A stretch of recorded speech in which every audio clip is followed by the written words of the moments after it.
ഇന്ന് നമുക്ക് ഒരു ഒരു ലേസാണിത്, ജസ്റ്റ് ഒരു ലേസാണിത്. ഈ ലേസ് വെച്ചിട്ട് നമുക്ക് ഒരു ബ്ലൗസിൻ്റെ ബാക്ക് സൈഡ് നമുക്ക് എങ്ങനെ, അപ്പോൾ നമ്മളൊരു സാരിയുടെ കളറായിരിക്കും ചിലപ്പോൾ നമ്മൾ ആ ലേസ് എടുക്കുകയാണെങ്കിൽ നമുക്ക് ആ സാരിക്കും നല്ല കറക്റ്റായിട്ട് മാച്ചായിരിക്കും. അപ്പോൾ ഇതിന് വേണ്ടിയിട്ട് ഞാൻ ബ്ലൗസ് ആദ്യം നമുക്ക് ലൈനിങ് ഉള്ള ബ്ലൗസാണ്. അപ്പോൾ നമുക്ക് ലൈനിങ് ബ്ലൗസ് ആണ് ഇത് ആക്ച്വലി ഈസി ആയിട്ട് ചെയ്യാൻ പറ്റുന്നത് കേട്ടോ. അപ്പോൾ ഇതിന് ഫസ്റ്റ് ഞാൻ ലൈനിങ് ആണ് കട്ട് ചെയ്തെടുക്കുന്നത് കേട്ടോ. കട്ടിങ്ങിൻ്റെ ഇപ്പോൾ അത് ഡീറ്റെയിൽസ് പറയേണ്ട കാര്യമില്ലെന്ന് തോന്നുന്നു. ഓൾറെഡി നിങ്ങൾക്ക് ഇതൊരു 36 സൈസിൻ്റെയാണ് ഞാൻ ചെയ്യുന്നത്. അപ്പോൾ ഞാനിതിൻ്റെ അടയാളങ്ങളെല്ലാം പറയാം. അപ്പോൾ നമ്മളെപ്പോഴും ബാക്കിൽ ഡിസൈൻ ചെയ്തിട്ടുള്ള ബ്ലൗസൊക്കെ ആണെങ്കിൽ നമ്മൾ ബാക്കിൽ നെക്കിന് ഇച്ചിരി ഇറക്കം കൂടുതൽ കൊടുക്കണം. എന്നാൽ മാത്രമേ ചെയ്യുന്ന വർക്കുകൾക്ക് ഭംഗി കൂടുതലുള്ളൂ കേട്ടോ. ഒത്തിരി കയറിയിട്ടുള്ള ഒരു കഴുത്തിന് അല്ലെങ്കിൽ ബോട്ടണം കരിക്കണം. അല്ലാതെ നമ്മൾ കഴുത്ത് കൊടുക്കുമ്പോൾ എപ്പോഴും ഇച്ചിരി കൂട്ടി കൊടുക്കുകയാണെങ്കിൽ മാത്രമേ ആ ഒരു ഭംഗി വരുള്ളൂ കേട്ടോ. അപ്പോൾ ഞാൻ അത്യാവശ്യം നല്ല ഇറക്കത്തിൽ തന്നെയാണ് ഈ ബ്ലൗസിൻ്റെ ഇത് കൊടുത്തിരിക്കുന്നത്. അങ്ങനെ ലൈനിങ് അളന്ന് കട്ട് ചെയ്ത് കഴിഞ്ഞിട്ടുണ്ടെങ്കിൽ പിന്നെ നമ്മൾ നല്ല തുണിയിലോട്ട് വെച്ച് കൊടുക്കുക. അപ്പോൾ ഇച്ചിരി സിൽക്കി ടൈപ്പൊക്കെ ആണെങ്കിൽ ഇപ്പോൾ ഞാനിപ്പോൾ ഇത്രയും ബ്ലൗസുകൾ വെട്ടുന്ന ഒരാളാണെങ്കിലും എനിക്കും ഒരു ഇതാണിത്, അങ്ങോട്ടും ഇങ്ങോട്ടും തെന്നിപ്പോവും.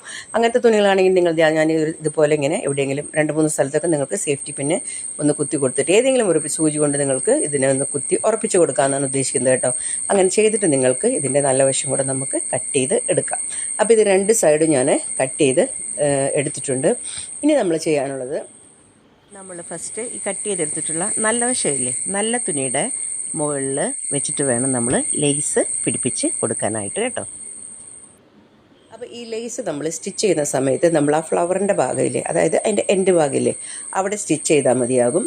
ഈ ഭാഗം പിന്നെ നമ്മൾ വീണ്ടും സ്റ്റിച്ച് ചെയ്യുന്നതാണ്. അതുകൊണ്ട് ഇതുപോലെ നമ്മൾ റൗണ്ട് ചെയ്ത് സ്റ്റിച്ച് ചെയ്യുക. അതുപോലെ തന്നെ താഴ്വശം നമ്മൾ ഇതുപോലെ തന്നെ ഇതുപോലെ വെച്ചിട്ട് നമുക്ക് സ്റ്റിച്ച് ചെയ്തെടുക്കാം. അപ്പോൾ ഞാൻ ഈ സ്റ്റിച്ച് ചെയ്തെടുത്തിട്ടുള്ള ഇതാണിത് കണ്ടോ. മൊത്തത്തിൽ ഞാൻ സ്റ്റിച്ച് ചെയ്തു. അപ്പോൾ ഈ സ്റ്റിച്ച് ചെയ്തത് ഞാൻ ഈ ഫ്ലവറിലാണ്, ഈ തുടക്കത്തിലെല്ലാം കഴുത്തിനോട് ചേർന്നല്ല, ഇപ്പുറത്തെ ഭാഗമാണ്. അപ്പോൾ പിന്നെ നമുക്ക് അവിടെ വേറൊരു സ്റ്റിച്ചിങ്ങിൻ്റെ ആവശ്യം വരുന്നില്ല. അതാണ് ഞാൻ സ്റ്റിച്ച് ചെയ്ത് എടുത്തിരിക്കുന്നത്. ഇനി നമ്മൾ ചെയ്യേണ്ടത് എന്താണെന്ന് വെച്ചിട്ടുണ്ടെങ്കിൽ നമ്മുടെ ലൈനിങ് തുണി, അപ്പോൾ നല്ല തുണിയിലാണ് നമ്മളിത് വെച്ച് ആദ്യം അടിക്കേണ്ടത്. ഇനി നമുക്ക് ലൈനിങ് തുണി എടുത്തിട്ട് ഇതിൻ്റെ മുകളിൽ വെച്ചിട്ട് അപ്പോൾ ഇതിന് പ്രത്യേകിച്ച് നമുക്കൊരു പടി വെച്ച് കൊടുക്കുകയോ പൈപ്പിംഗ് വെച്ച് കൊടുക്കുകയോ ഒന്നും ചെയ്യേണ്ട ആവശ്യമില്ല. നമ്മളിത് ചെയ്യണം, ഇതിങ്ങനെ വെച്ചിട്ട് ഈ കഴുത്ത് എങ്ങനെയാണ് അടിച്ചത്, അപ്പോൾ നമ്മളൊരു 4 ഇഞ്ച് വിട്ടിട്ട് അപ്പോൾ ഈ മൊത്തത്തിലുള്ള ലേസിൻ്റെ ഡിസൈൻ ഇതിൽ ഇപ്പോൾ ഒത്തിരി വീതിയിലുള്ള ലേസ് ഇത് വരുമ്പോൾ അത് കറക്റ്റായിട്ടൊരു ലേസിൻ്റെ ഒരു ഇത് പോലെ അതിങ്ങനെ വെക്കുകയാണെങ്കിൽ അതിൻ്റെ പകുതി അപ്പോൾ പൂവിൻ്റെ ഒരു ഫ്ലവറിൻ്റെ ഒരു പാതി പുറത്തോട്ട് നിൽക്കുകയുള്ളൂ കേട്ടോ. അത്രയും നിന്നാലും മതി. അതാണ് ഇച്ചിരി കൂടെ ഭംഗി കൂടുതൽ കിട്ടുന്നത്.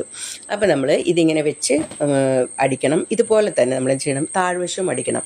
അതായത് മുകൾ വശം താഴ്വശം ഇങ്ങനെ അടിച്ചിട്ട് വേണം നമ്മളിതിങ്ങനെ. അപ്പോൾ ഞാനിതിങ്ങനെ മൊത്തത്തിൽ അടിച്ചെടുത്തിട്ട് ഞാനിതിനെ മറച്ചെടുക്കുകയാണ് ചെയ്യുന്നത് കേട്ടോ. ഇതിങ്ങനെ മറച്ചെടുത്തിട്ട് പിന്നെ നമ്മൾ സാധാരണ പതിച്ചടിക്കില്ലേ, അപ്പോൾ നമ്മൾ ഇതിൻ്റെ കഴുത്ത് ഇതുപോലെ ഇങ്ങനെ കറക്റ്റായിട്ട് തള്ളി കൊടുത്തിട്ട് നമ്മളിതിനെ അടിച്ച് എടുക്കണം. അപ്പോൾ ഇതിൻ്റെ താഴ്വശം ഈ കഴുത്ത് ഭാഗം നമ്മൾ അടിച്ചിങ്ങനെ എടുക്കണം. അപ്പോൾ ഞാനിങ്ങനെ അത് മൊത്തത്തിലൊന്ന് അടിച്ച് താഴ്വശം അടിച്ചിട്ടുള്ള ഫിനിഷ് ചെയ്തിട്ടുള്ള ബ്ലൗസാണ് ഇപ്പോൾ ഈ കാണുന്നത് കേട്ടോ. അപ്പോൾ ഇതുപോലെ ഇങ്ങനെ അടിക്കുകയാണെങ്കിൽ നമുക്ക് താഴത്തെ പടിയും വെക്കണ്ട, മുകളിലെ കഴുത്തിന് പൈപ്പിങ്ങോ അല്ലെങ്കിൽ എന്തെങ്കിലും നമ്മൾ ഉള്ളിലോട്ട് തയ്ച്ചെടുക്കാനുള്ളത് കൊടുക്കുന്നില്ലേ, അത് കൊടുക്കേണ്ട ആവശ്യമില്ല. ഇതിങ്ങനെ അപ്പോൾ ഒരു കാര്യം ശ്രദ്ധിക്കണം, കട്ടിങ് കറക്റ്റായിരിക്കണം. അങ്ങോട്ടും ഇങ്ങോട്ടും മാറാതെ വേണം കട്ടിങ് കൊടുക്കണമെങ്കിൽ. കട്ടിങ് അങ്ങോട്ടും ഇങ്ങോട്ടും മാറിയിട്ടുണ്ടെങ്കിൽ നിങ്ങൾക്ക് ഇത് തയ്ച്ചാൽ ഇതുപോലെ പെർഫെക്ഷനായിട്ട് വരില്ല കേട്ടോ. അതുപോലെ നമ്മൾ എങ്ങനെയാണോ ലൈനിങ് നമ്മൾ കട്ട് ചെയ്തെടുത്തത് അതേപോലെ തന്നെ നമ്മൾ നല്ല തുണിയിലും നമ്മളിതുപോലെ കട്ട് ചെയ്തെടുക്കണം, മാറ്റം ഉണ്ടാവരുത് കേട്ടോ. അപ്പോൾ നമ്മളിത് ആയി കഴിഞ്ഞിട്ടുണ്ട്. അപ്പോൾ ഇതായി കഴിഞ്ഞിട്ടുണ്ടെങ്കിൽ നമുക്ക് പിന്നെ ഇതിനൊരു ഡിസൈൻ കൊടുക്കണം കേട്ടോ. അപ്പോൾ നമ്മൾ ഈ ഡിസൈൻ കൊടുക്കാനായിട്ട് പിന്നെ ലേസ് വെച്ച് അടിച്ചാൽ ഇത് ബോറാകും, വൃത്തികേടായിരിക്കും. അപ്പോൾ നമുക്ക് എന്ത് ചെയ്യാം, ഈ ലേസിലെ ഫ്ലവർ മാത്രം ഞാനിങ്ങനെ കട്ട് ചെയ്തെടുക്കുകയാണ്. അപ്പോൾ നമ്മൾ ഈ ലേസിൻ്റെ ഓരോ ചെറിയ ഫ്ലവറില്ല, ആ ഫ്ലവർ നമ്മൾ കട്ട് ചെയ്ത് അതുപോലെ നമുക്ക് കട്ട് ചെയ്ത് എടുക്കാം. എന്നിട്ട് ഞാനിങ്ങനെ ഇതിപ്പോൾ ഇങ്ങനെ നിരത്തി ഞാൻ ജസ്റ്റ് ഞാൻ ഇങ്ങനെ വെച്ച് ഇങ്ങനെ കാണിക്കുകയാണിതാ. ഇതുപോലെ നമ്മൾ വെച്ചിട്ട് ഒന്നല്ലെങ്കിൽ നമ്മൾ കൈ കൊണ്ട് നമുക്ക് തയ്ച്ച് എടുക്കാം, അല്ലെങ്കിൽ നമുക്ക് മെഷീനിൽ വെച്ചിട്ട് തന്നെ നമുക്ക് ഇതുപോലെ തയ്ച്ചെടുക്കാം. അപ്പം ഞാൻ ജസ്റ്റ് മെഷീനിൽ അങ്ങോട്ടും ഇങ്ങോട്ടും നമ്മൾ അടിച്ചടിച്ച് എടുക്കാവുന്നതാണ്.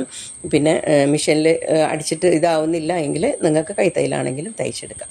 അപ്പോൾ ഇത് കംപ്ലീറ്റ് ആയിട്ടുള്ള ബ്ലൗസാണിത്. നിങ്ങൾ ട്രൈ ചെയ്ത് നോക്കാം കേട്ടോ. അപ്പോൾ സപ്പോർട്ട് ചെയ്യാൻ മറക്കരുത്, സബ്സ്ക്രൈബ് ചെയ്യാതെ പോകരുത്. Thanks for watching.